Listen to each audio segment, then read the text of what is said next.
The more pesticides a farmer uses, the more fertilizers he needs. And the more fertilizers he uses, the more pesticides he needs. This is a loop that's been going on in India for the past 60 years, and nobody talks about it. Let's talk about it today.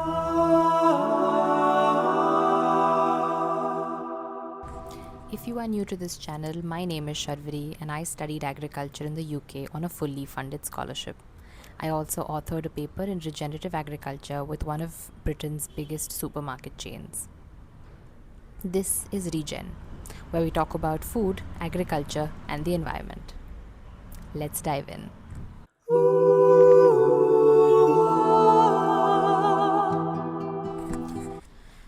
In the 1960s, India was going through a hunger crisis. We were importing wheat just to survive. The government made a decision to bring in high-yielding varieties, chemical fertilizers and pesticides to grow more food faster. It worked. Within a decade, India went from food deficit to food surplus. Punjab fed the nation. It was called the Green Revolution and it was remarkable. Even Professor Swaminathan, the man who led this operation, said it was a success.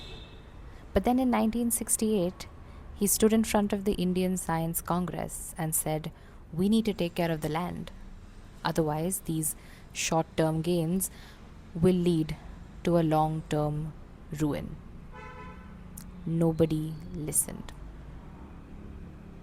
Fast forward to 50 seasons later, the same Punjab that fed India now has declining yields of wheat and rice. Since 1996, it's just been falling. We try to produce more and more, we put more and more chemicals, but the soil is exhausted. A similar case happens in Vidarbha when farmers were asked to grow the single cash crop of cotton, and they were told that if you use high yielding varieties and chemical inputs, you will make a gold mine. But what it has left now is debt, exhausted land, and an increasing dependence on pesticides to grow anything at all. This region also has one of the highest farmer suicides in the country. The Green Revolution saved a generation, but doing the same thing 50 seasons later is simply breaking the land underneath. Now you might be thinking, this sounds like a farming problem. What does this have to do with me? Everything. Exhausted soil still grows food. Fertilizers ensure it does. And it looks exactly the same. The right size, the right color. But it's not the same, is it? Nutritionally, the minerals, the vitamins, the micronutrients that are supposed to be in the food only come from a living soil. And sadly, most parts of India, the living soil is disappearing. The tomato you eat today doesn't taste quite the same, does it? And beyond nutrition, 40% of our produce and 40% of the food we eat has pesticide residue in it. It's there in our milk, in our water, in our vegetables. It's everywhere. And most of these pesticides are actually banned, but they still show up. This is not happening to someone else's food. This is happening in your plate. So how did we get here? To understand that, we need to understand what healthy soil actually is. Healthy soil isn't just dirt, it's alive. And it has a whole food chain working inside it. The bacteria break down dead plants and organic matter in the soil and release nutrients that your plant root can absorb. Fungi keep their numbers in check, releasing even more nutrients in the process. Tiny organisms called protozoa, nematodes, microscopic worms feed on all of them. Earthworms move around everything, aerating the soil. Every layer feeds the next and keeps it all in balance.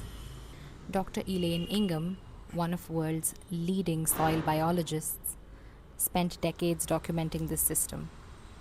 She called it the soil food web. Her central finding was simple. When this soil food web is intact, there is no need for any external inputs. The soil feeds itself. Everything is free. Now, here's where the trap begins.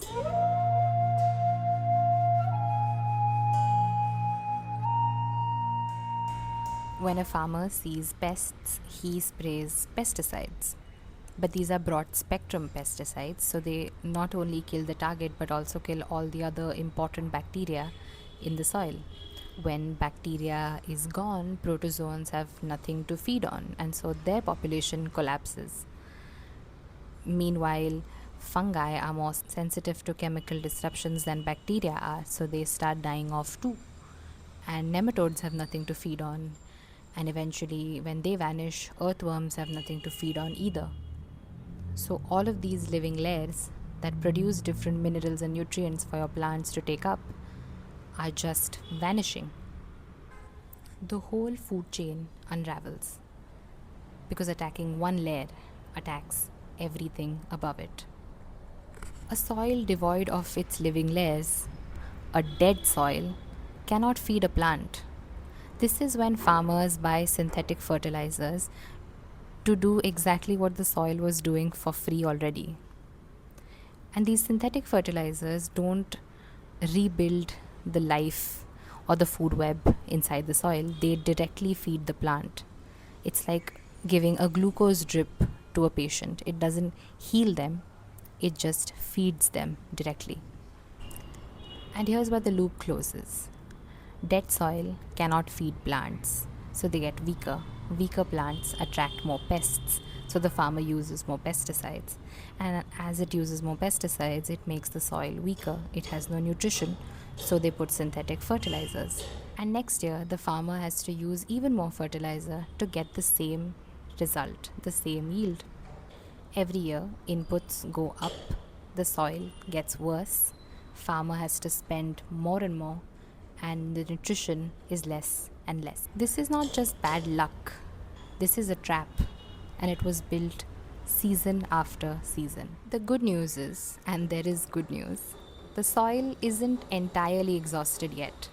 It is not dead. It can be revived and restarted. Research shows that compost, or putting organic matter back in the soil, or rotations of crops and rotational grazing can help. This is what regenerative agriculture is all about. It's not this romantic idea of going back to nature-based farming of the olden days. It's a practical way of rebuilding the underground food chain that our chemical inputs have dismantled. This is why where your food comes from matters, not just ethically, but biologically, nutritionally. If you like this video, share it with your friends and family and people who are conscious about what they eat and how they treat the environment. This is Regen, where food meets the future.